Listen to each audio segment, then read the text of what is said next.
Hello everyone, Rachel here with Mic Drop Miniatures, and I would like to show you November's drop in the Mini Makers Club.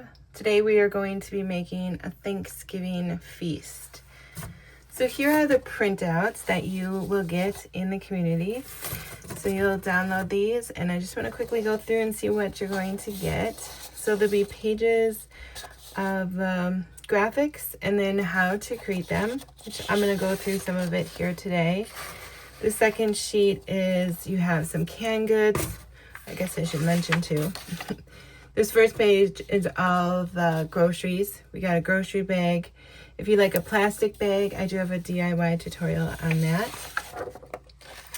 Then we have canned goods. I'll go ahead and maybe today show you in this tutorial how to make those, but they're pretty self-explanatory here on how to make that. I have a visual.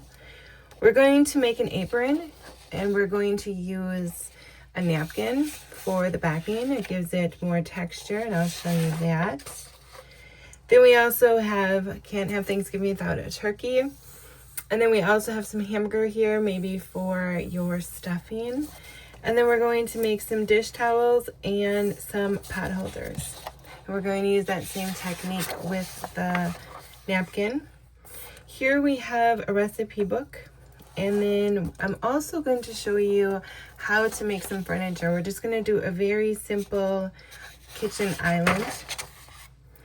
And then here on the last page, this is the tutorial on how to watch the video. So if you're already here, you probably don't need that. But here on this back page is the guidelines on where to score all of your minis.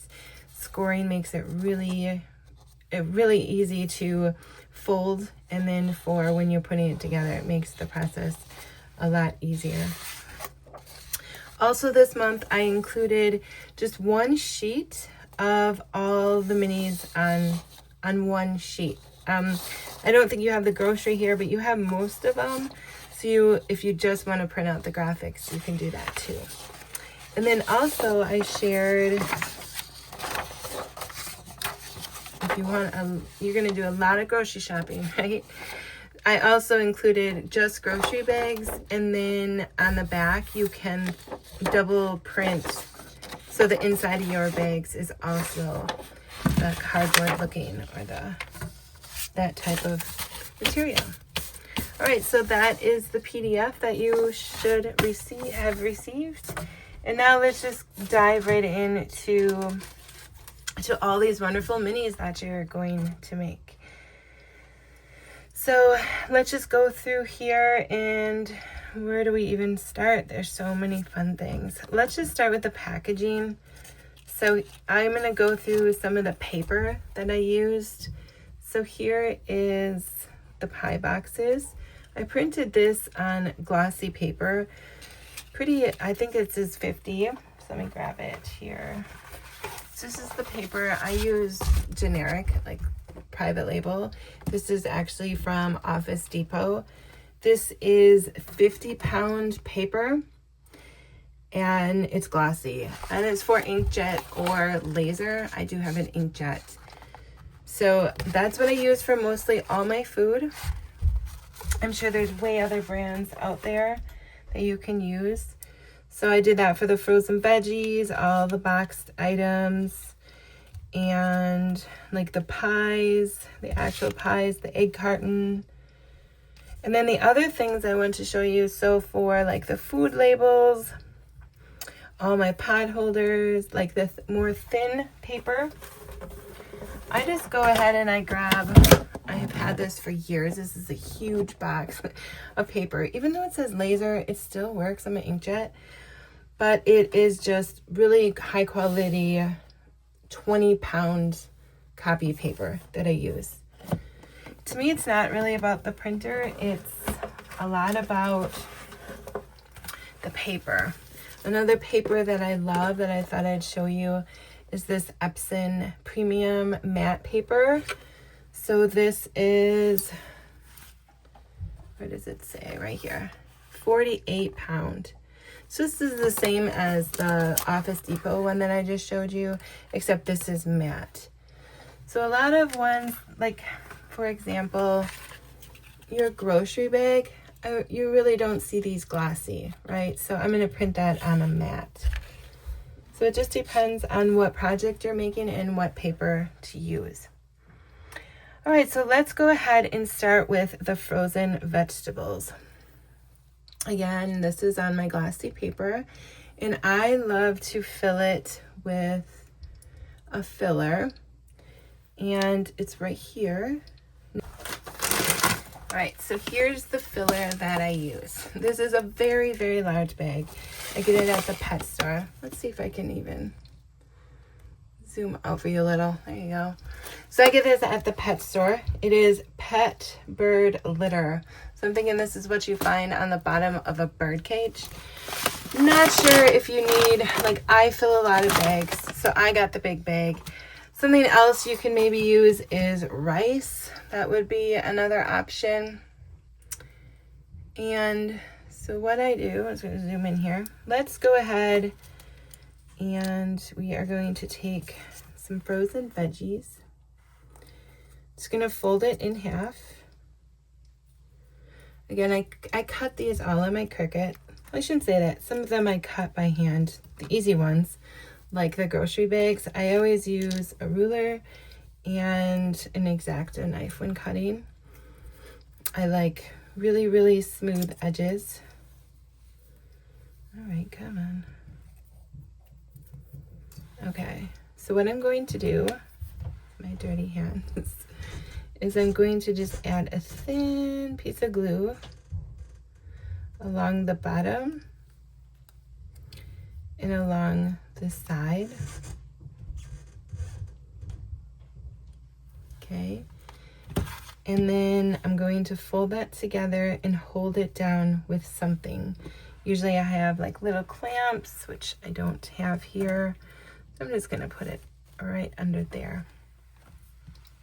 Let that dry. So I do have one that is dried. Okay, so now we left the top open. Let's see, make sure you can see this. I'm going to squeeze the ends, which hopefully hold the bottom so it doesn't pop open. Just kind of squeeze that, and then we're gonna fill it with our little fill. This just makes it look more realistic, because minis are about all, you know, being realistic, right? So you want it about 2/3 the way full. Then just top it with glue and pinch it together. You may want to hold it just for a few seconds to get it to hold. And there we go. We have a little bag of frozen mixed vegetables.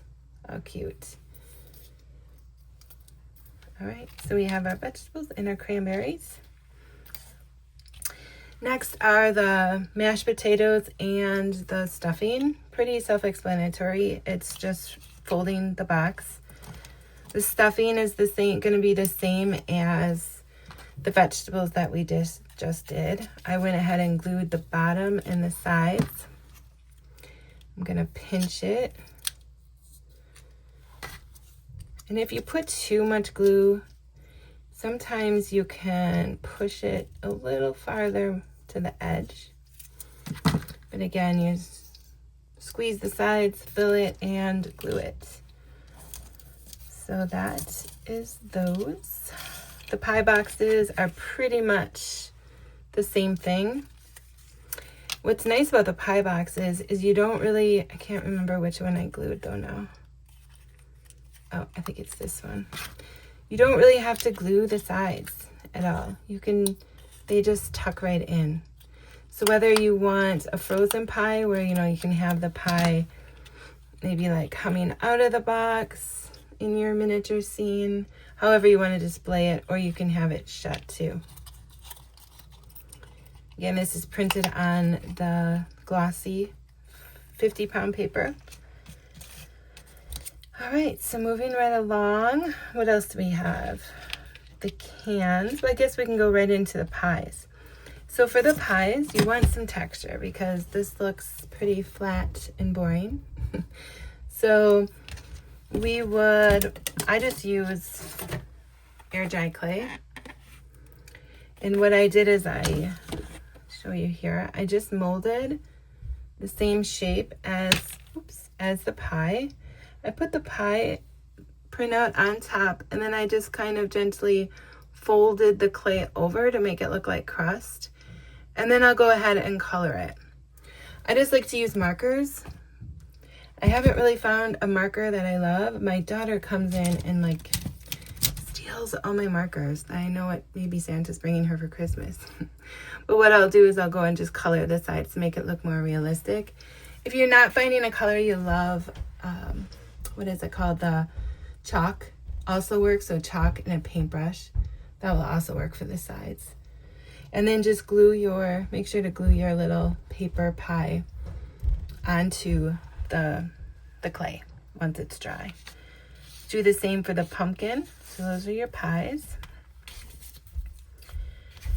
Same thing, we might as well go into the turkey now.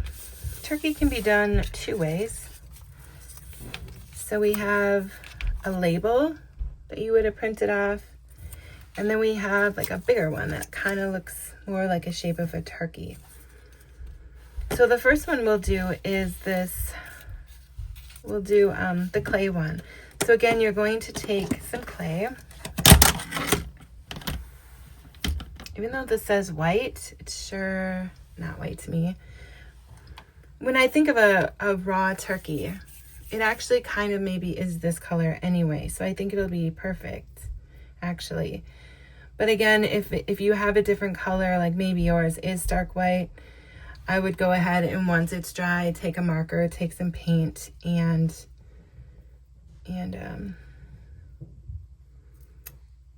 color it. So what you want to do is just shape your clay, and you can kind of use this as a template, but shape your chunk of clay into the mold of a turkey. And then once you get that all the way you want it, you would just take these labels. I have a front and a back for you. Slap it on the top like so. And then what you could do is shrink wrap it. That would be really realistic. Or you can take little bags like this, maybe put it into, or just saran wrap would work too, but put it in a bag like this and then tightly form it around. That will work. So there's several different options on how to wrap your turkey. So you have that option. So I think this was option 2 on the PDF.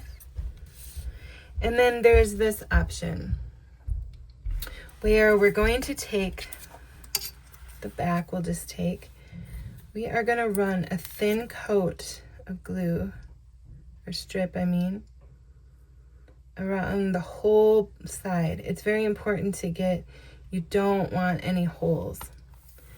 So as you can see, I just have a really thin piece of glue, and I left the top open.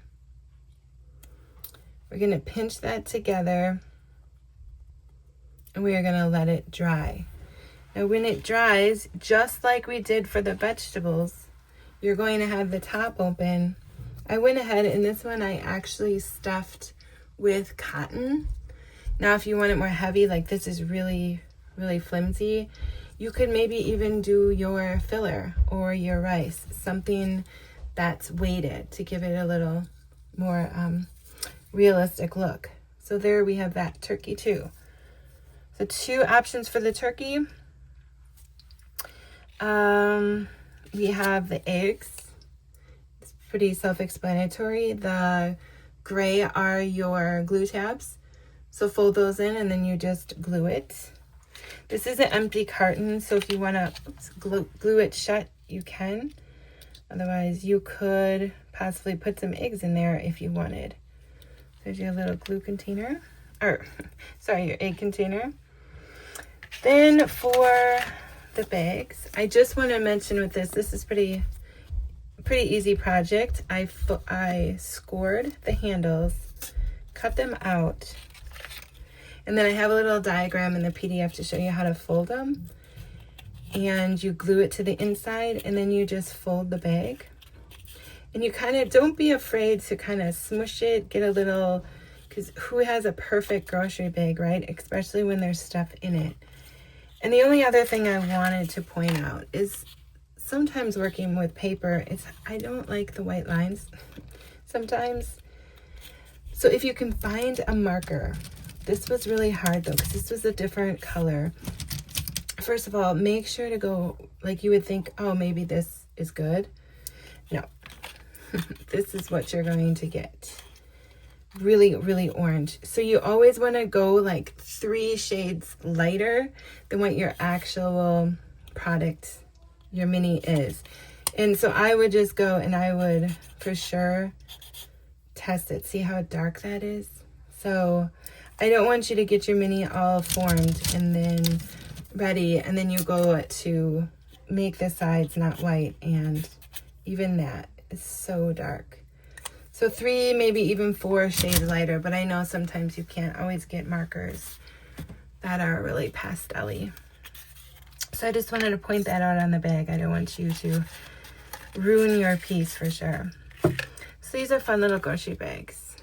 And I have to mention, I did design all of these packages. So me being a package designer, a graphic designer for packaging, I have a lot of experience in this. So this was really fun, even though it took way too long. I find that I'm a perfectionist. I think it just comes from the corporate world, that I wanted them all to be perfect, and I just, yeah. So they're all my designs. We call it, I have the Dainty Spoon logo, and then the Mini Co. I have some different logos that I designed too. One thing I wanted to show you, I do have a diagram on how to make the canned goods. One thing I did want to show though, if you want shiny lids, because you know their metal is sometimes not dull, so I just took this nail polish, and I don't know if you can see it in this video, but what this one doesn't have it and this one does. So you can kind of see, it gives it just that nice shiny look to make it even more realistic. So this one doesn't have the bottom. So you can see you're just going to roll paper and make sure to use, obviously, glue the whole way. I just put a thin strip of glue on. I don't have a strip with me, otherwise I would show you. But I just put a thin strip of glue on the piece of paper and then roll it, and then it stays really nice. And you just want to roll until your label fits on nicely. And then what you do is take the lid. Now sometimes I just place it right in the middle. I let it dry, and then sometimes if your lid is too big, just go ahead once it dries and cut it down to shape from the sides. That you'll need like a really fine tip scissors, and then just cut around. So those are fun. Those are your little canned goods. What else can I show you? Oh yes, the hamburger. How fun is this? Okay, so there's a back tray and a front tray. You're gonna glue them together, okay? And then you're just going to form it to make it, you know, look like a tray. So kind of just push the edges up. Then I took the cutout hamburger and I put a piece of clay on the back, and I just kind of took the paper and molded it around the clay. And I did color it just in case there was some that stuck out on the packaging. I'm going to go ahead and put that on the tray. Isn't that so cool?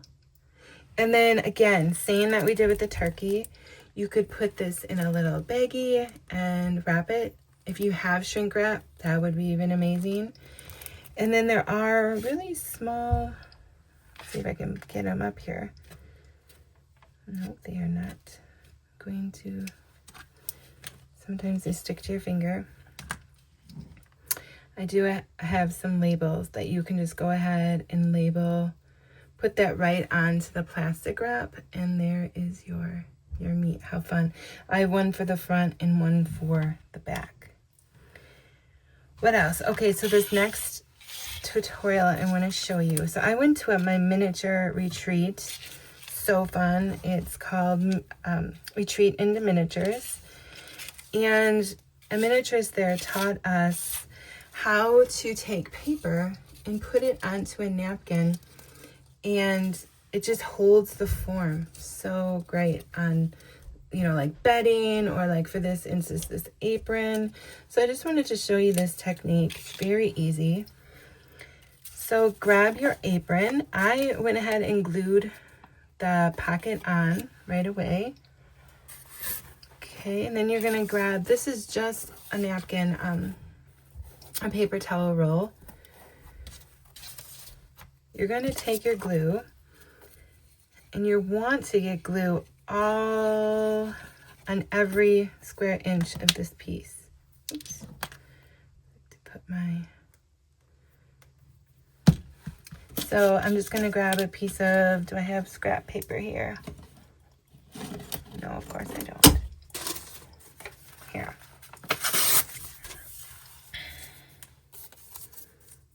All right.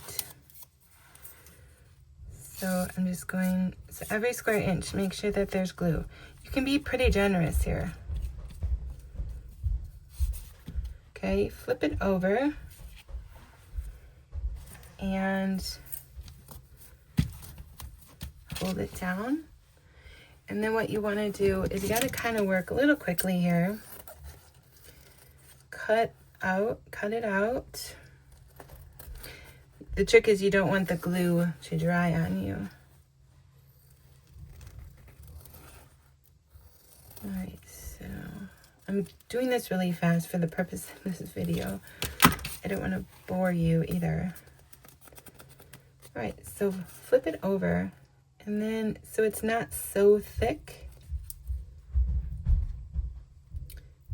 There's always 2 layers to these napkins. Pull one off.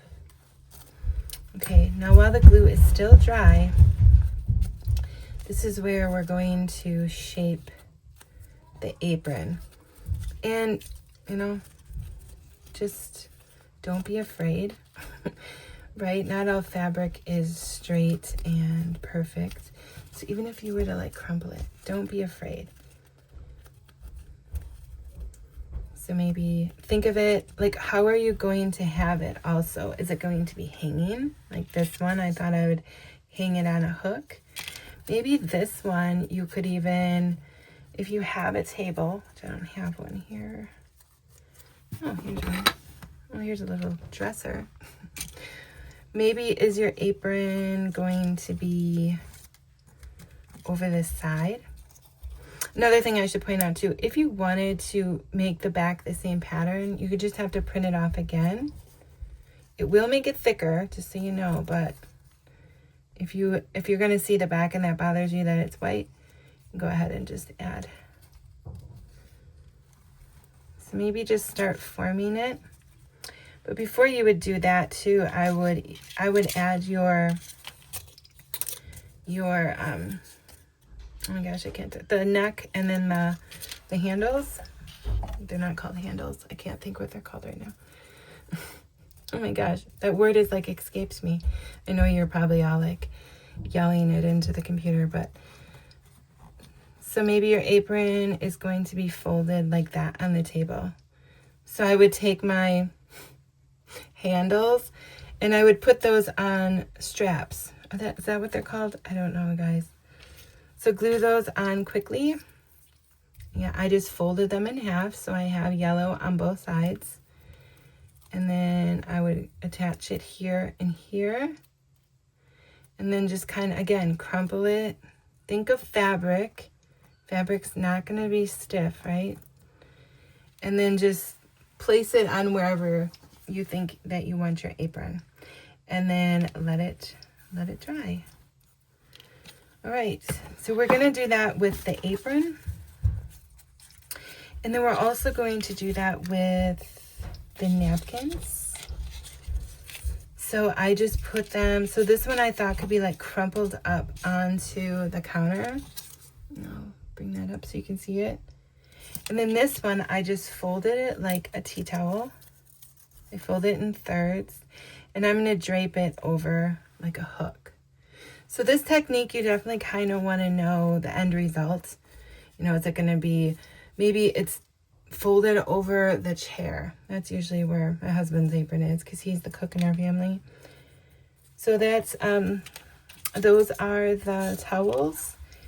And then what else oh, the piece that we ripped off, I thought, let's just crumple that up. I didn't even use glue.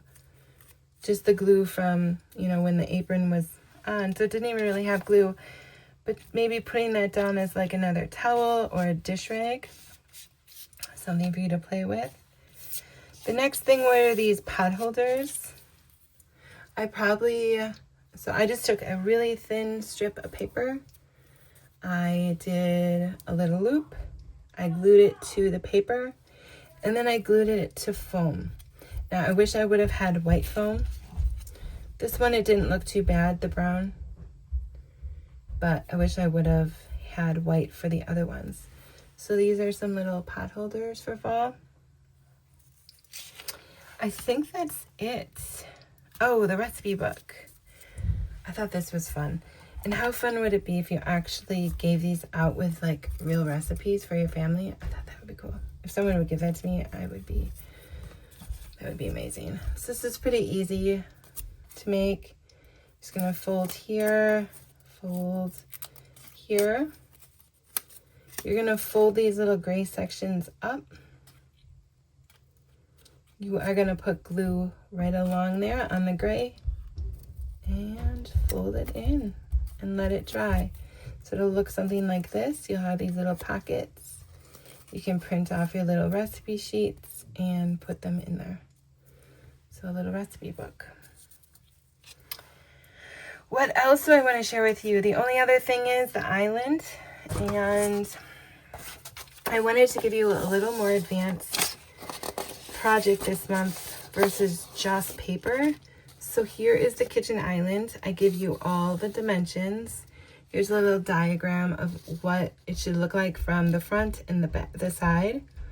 Pretty easy, but I do want to point out the material. So if you're cutting by hand, if you don't have a Cricut, you could get balsa wood. This is pretty easy to cut. It's very easy to cut along the grain. However, sometimes it'll split. So really practice with it if this is your first time. Don't swear too much like I did when I first started. You can also use chipboard and cut by hand. Sometimes your hands will get really sore from cutting, but definitely X-Acto knife and a ruler. If you're using a Cricut, you can use heavy chipboard, or you can also cut on wood. I love to use chipboard. However, I will tell you, it's going to take a long time. 2 millimeters is pretty thick, so it's going to take a long time, and sometimes it's going to be messy. So I just kind of want to show you some of the pieces. Again, the ends are going to be, you know, sometimes not perfect. So don't get frustrated like I did when I first started. Take your time. So this is 3 pieces. So I just want to tell you, the legs for the island is 1/4 inch. So you're going to need 3 pieces of 2 millimeter to make 1/4 inch leg. So it's going to be a lot of cutting, a lot of layering. But if you do chipboard, or if you do mat board or poster board, just layer it up until it's about 1/4 inch thick. Okay. Cricut also makes a 1.2 millimeter that you could try. So make sure, I do have a little video after this that shows you how you want to prep for Cricut also. So I think that's it. Thank you so much. If you're a subscriber, thank you so much. I appreciate you, and we'll see you next month.